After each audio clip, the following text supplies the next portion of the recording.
than was then. I should say, though, there are still people who oppose the introduction of Oracy into schools in Britain. There is some opposition still. And I think there are two kinds of opposition. I don't know if this applies to Japan or not, but it certainly is relevant here.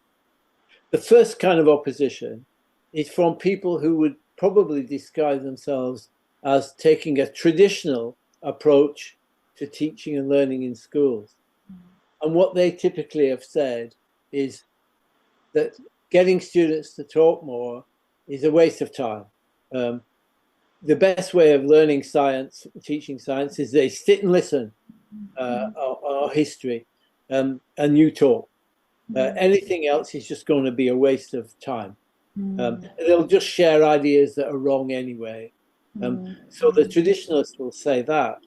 And they will say the skills that students really need are to be able to write and to use mathematics. And anything else is wasting their time. So you've got that traditional approach, which is still quite influential. And there are some schools in which they insist that students don't talk at all in lessons. One of my grandchildren actually goes to a school like that in the southwest of England, where they're told in mathematics lessons not even to talk to each other about mathematics. And that's crazy. But there are still people who think that's the best way to organize education. So they are opposition to Oracy becoming more integrated into mainstream education. And the irony of that is that they really only say that's the case for state schools, for state-funded schools.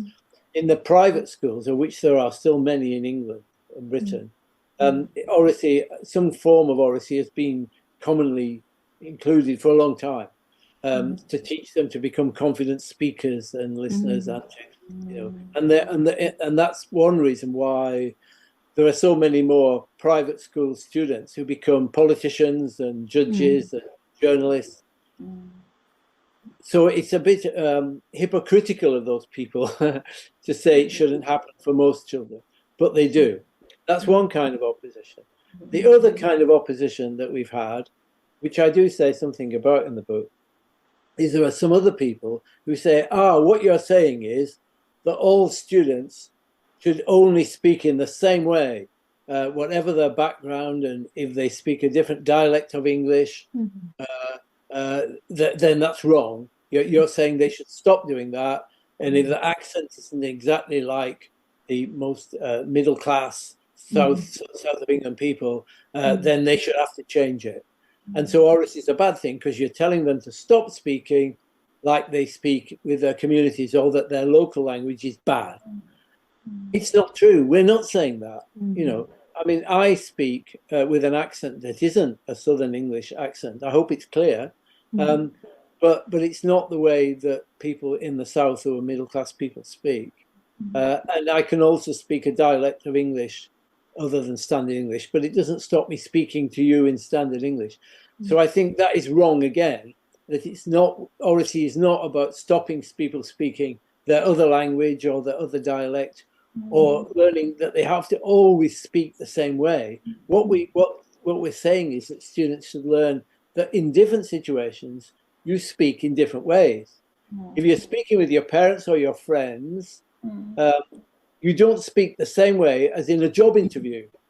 There are ways of using the language which are different. If you're giving a speech to people, it's not the same as just talking on the telephone to somebody, or on the phone or whatever. It's not the same. And if you're teaching or learning from someone, it's not the same as if you're just passing time for fun. So that's why we're saying, yes, you need to broaden the repertoire of students, but you don't need to make them forget the way they already speak, or the languages or dialects they already speak. Young people can learn lots of languages. In some countries, it's normal in a day for them to speak 3 different languages. In the UK, it's considered rather unusual if you speak any other language, But so I think there are those two kinds of opposition. One from more traditional conceptions of education, as not involving talk, and the other one about it being about making everyone sound the same, which we're not saying. So I think that's the current situation, and I think we need to get past both of those kinds of opposition yet, because I'm sure the people with those views are trying to influence policy still, and I think they are still genuine opposition to Oracy becoming mainstream part of education. A similar case might happen in Japan as well. Yeah. So we have to be careful. So in the sense that you think people may think that it means that you're trying to get students to stop speaking regional dialects or other languages and things. Actually, quite different type of dialect in South and North. Yeah. Tend to be disappearing. Oh, yeah. It happens. And obviously we have a different type of dialect.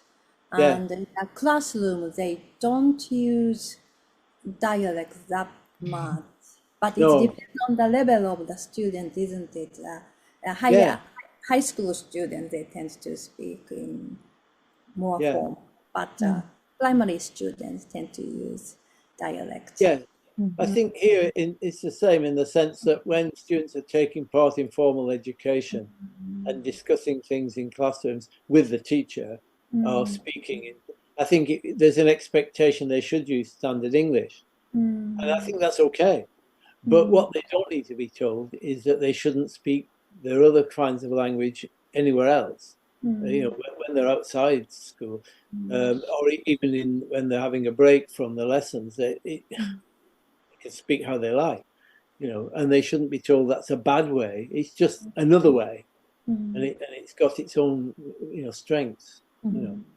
So be able to use code switching must be exactly. Must be good, better for children as well. Yeah, I mean, there are some sociolinguists in the UK who've argued that it's bad to expect students, and they've said this in the USA as well.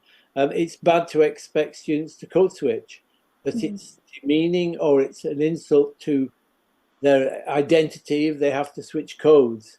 But I don't think it is.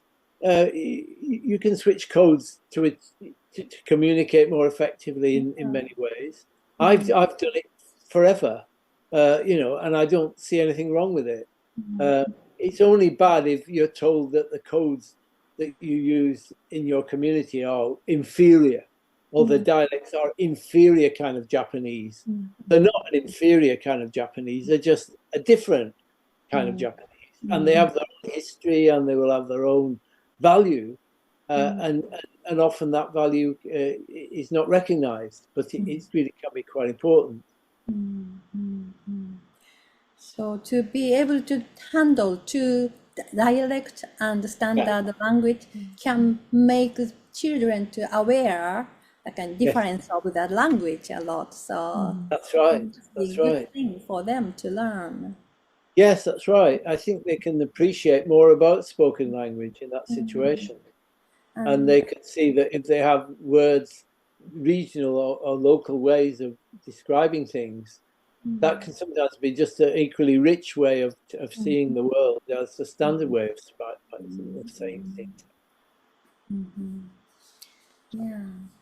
Okay. Thank you very much. For example, with the dialect that I speak, that was spoken where I went to school, the local dialect was very influenced by the Vikings, because that's where the Vikings had landed.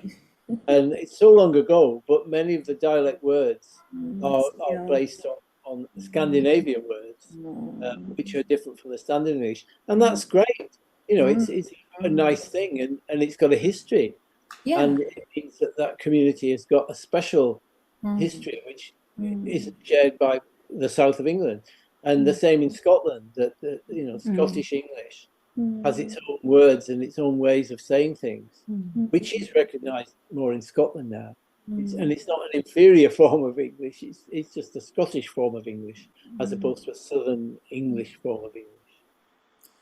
So, in a meaning, they have to have have a respect to the dialect. That's right. And they have to have confidence or be proud of that, to have that dialect. That's right. Exactly. And if they're aware of it in that way, then if they do encounter prejudice against regional dialect or regional accents or whatever, they'll know that the people who are just prejudiced are wrong, and they'll know that those attitudes are not acceptable and they should be questioned. Not that, oh yes, they're right, you know. So I think that's part of the strength of it. It relates a bit back to the ethics idea as well, of course. Yeah, that's right. Yes. Yes, interesting. Thank you very much. So these are all questions.